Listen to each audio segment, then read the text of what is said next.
Welcome to episode 9 of As Long as the River Flows, a Keepers of the Water podcast. Episode 9 picks up in part 2 of the series, Dene Nation Speaks Out on the 2023 Wildfire Devastation and why an independent inquiry is needed.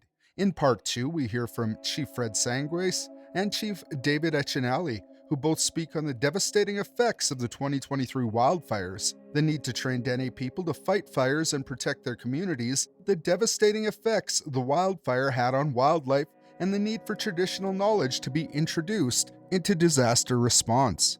We pick back up with moderator Bill Erasmus introducing Chief Fred Sangues.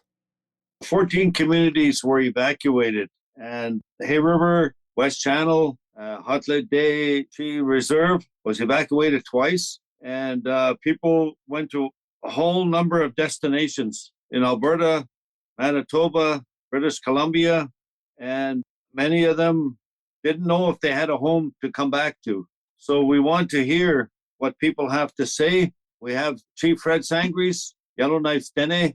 He also had to evacuate. Go ahead, Chief Sangues. Yeah, good morning. Thank you all, everyone, Francois, Billy, everyone on Musty Cho.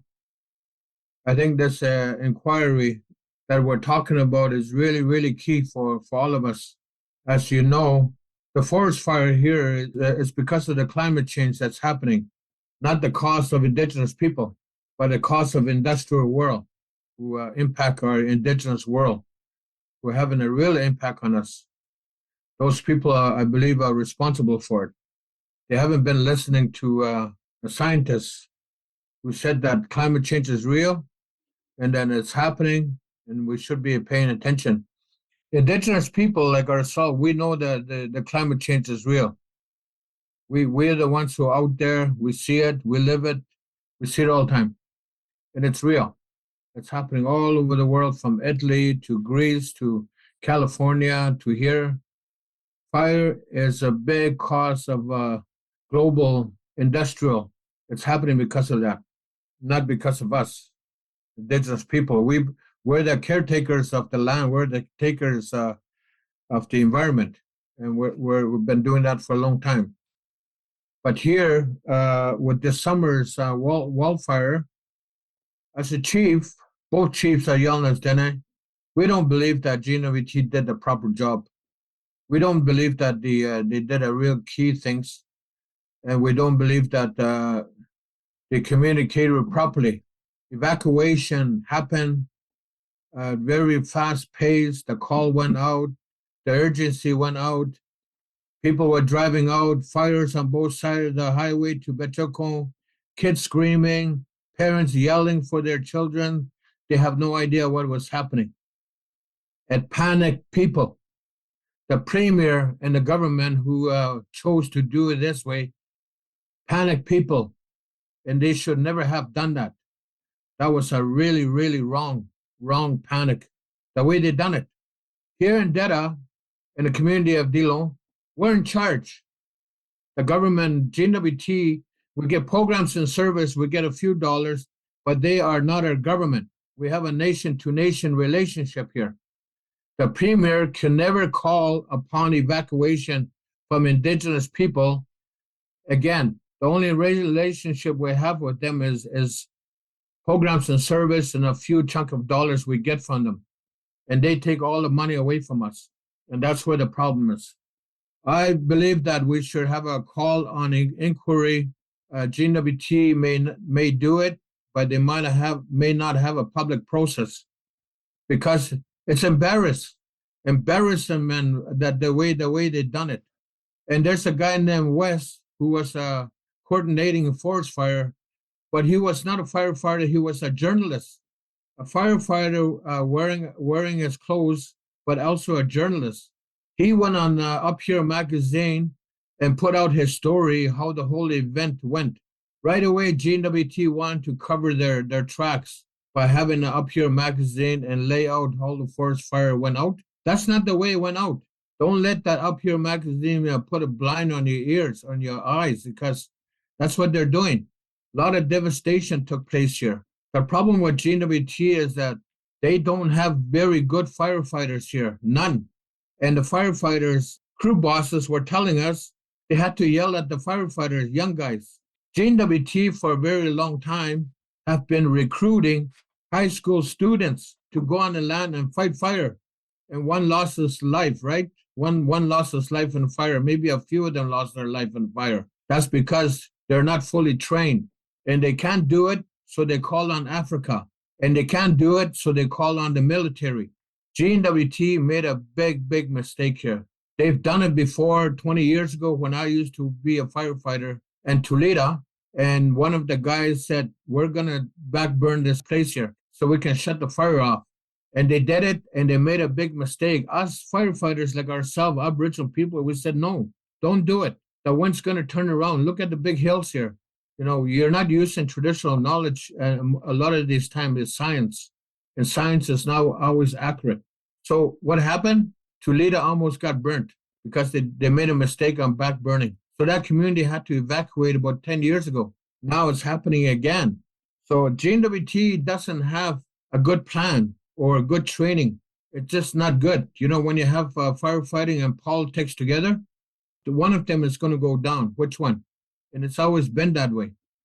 The best solution I see is that we go to Ottawa, like Francois said, let's get enough money to train 100 people in Yellowknife, Dettah, get enough money to train 100 people in Ndilŭ, Dene, all over the Northwest Territory. People should not have to run. I saw that. At Sir John Franklin, there was thousands of people line up. I went there. I counted like 200-300 very healthy, strong people that could stay and be trained and fight back the fire. Instead, they were shipped all out. So when there was no firefighters, no one's available, they called in the military. This government, GNWT, is so embarrassing. They are really embarrassing. They have not done anything good. At Behchoko, a lot of our people there, house burnt. They did the same thing. The firefighters said, they told us to monitor the fire, not to shut it out, but to monitor. That's not the way you fight fire. And at 5 o'clock, they're telling people you got to go home. That's not how you fight fire. Fire does not know 5 o'clock.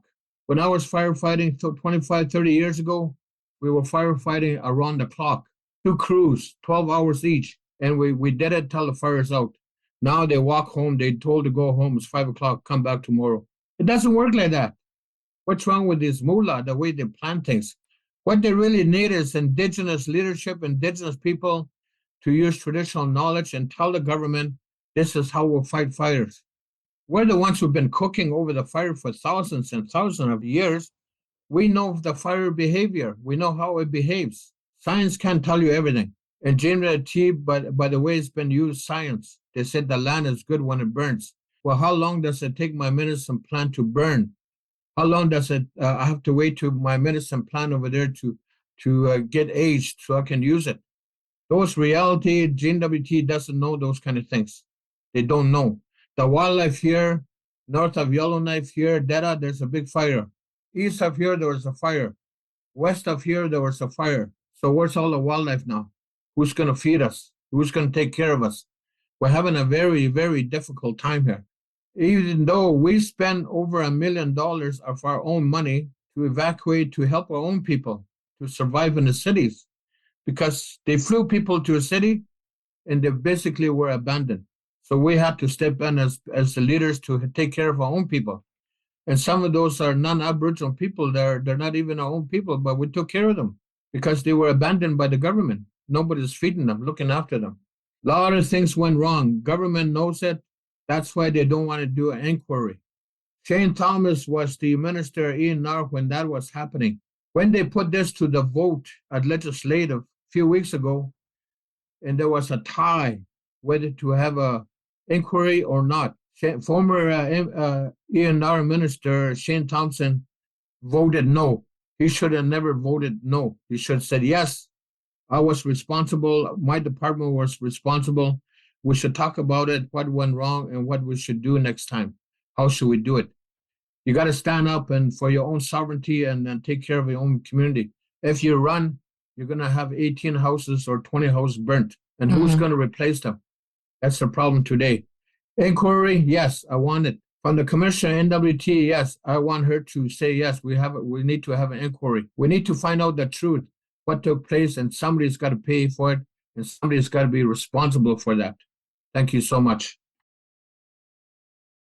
And so again, we have Dene leadership here speaking about the 2023 fires that happened. The Dene Nation has called for an independent inquiry into the handling of the fires. They sent a letter to the Commissioner of Northwest Territories, and the Commissioner will then take this to the Governor General. What we've been hearing so far are conversations on what are causing these fires. How have they been handled? We've been hearing all kinds of horror stories. We've even heard things that the RCMP knew about these fires and were evacuating their families before the communities were even being told. These are the kinds of things an inquiry needs to look into. So what's causing the fires? How are they handled? And what plans are in place to make sure this doesn't happen again? Next, we're going to hear from Chief David Echinali, the traditional chief of Shita Gotenai. Chief David is a traditional knowledge keeper and respected elder who has worked to advocate for the rights and protection of the lands and Dene language and cultural practices. Thank you, David.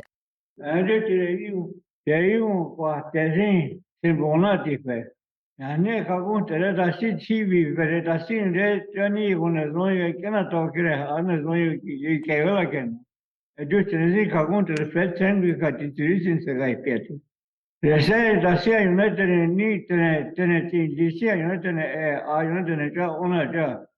Ega tere to karamen edega ni tini yaitu tere gastri kuri ibe kena tate ti sinbe una te fan tere to una karamen una te fan.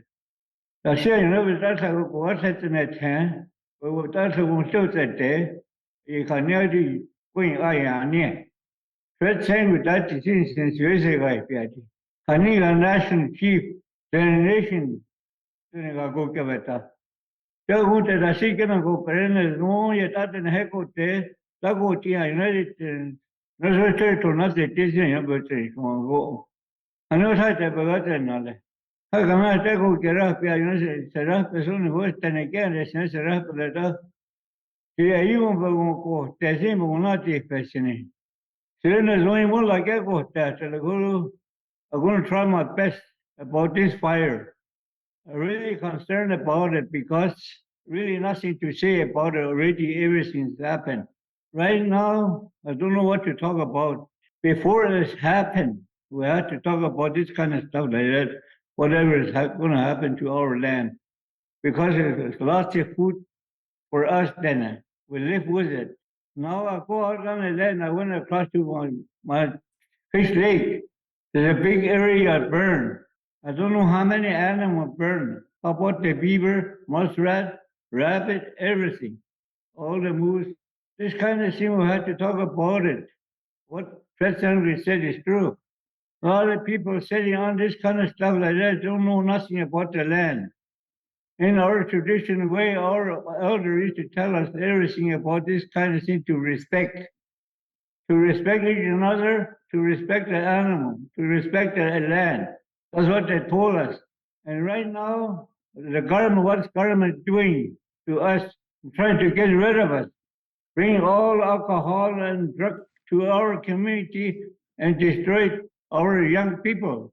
Even the people who are not sick, they're still getting the income support. They don't want them to go out on the land. That's what they're trying to do to us. In the old day, a lot of people talk to us, not only our dad, our mom, everybody. When we're doing something wrong, they always tell us not that way. They tell us to have a good life. That's all they talk to us about it. Now nothing. And now the fires all over, everything burned. I don't know what to say about it.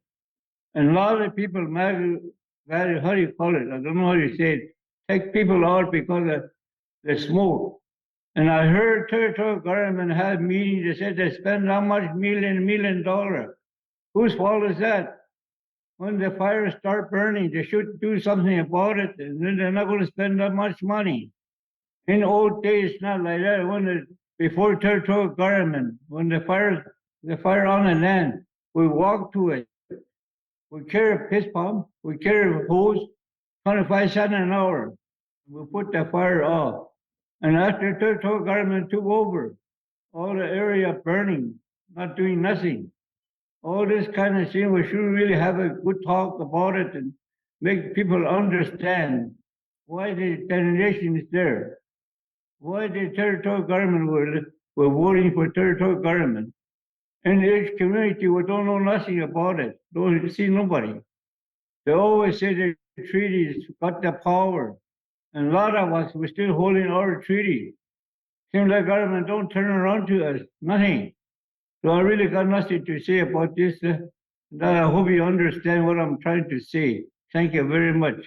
Thank you for letting us know. David, can you talk a little bit about some of your people had to leave Dettah, and I believe they went to Yellowknife. They went there at their own expense. I believe people had to go on their own because they were not evacuated. Can you talk a little bit about that? Yeah, territorial government, when the fire started, and people will move, they move all the people out of here by plane, and some by boat, and some of us we went on our own. That's the one you want to hear about, or? How long were you in Yellowknife? I think it's 2 weeks, more than 2 weeks. I think that's why some of us, we didn't went to the Dene Nation Assembly in Smith, because we can't go out by boat, travel on the Mackenzie River. So the only thing we had to go on the Bear River, so they haul people from Toledo to Yellowknife by boat, and some of them, they went by themselves. The whole was smoky. We can't see nothing, even down to on the shore. So some of the people, they stay here because never know what's going to happen. But they want to know. They want to protect some stuff in our community. So that's why they didn't win. I wasn't going to go, but my family, they told me to go. We'll take care of it. So that when the same thing happened to me when the fire started above our cabin in Tomahawk Point. When we were flying around, they didn't even turn around. They just went over. That's it. It was the forestry.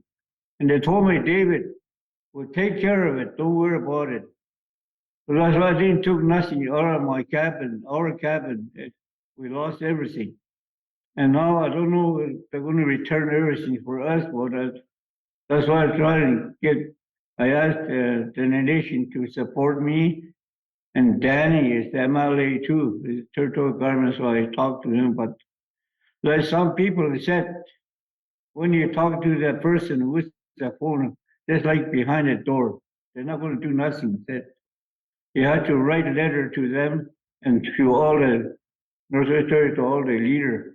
The only way they had to work on it, they said. Well, I got nobody to write a letter for me, so I just phoned some of my friends. That's it. But that's what they told me.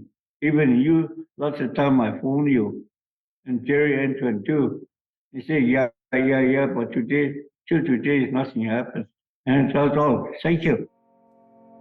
That was Chief David Echinale, and before that, Chief Fred Sangways. Thank you for listening. If you'd like to hear the full webinar, check out the Keepers of the Water Facebook page or the Keepers of the Water YouTube channel. Don't forget to download and subscribe to be the first to hear new episodes. If you'd like to donate to the cause or find out more about Keepers of the Water, check out our website at keepersofthewater.ca. Miigwech.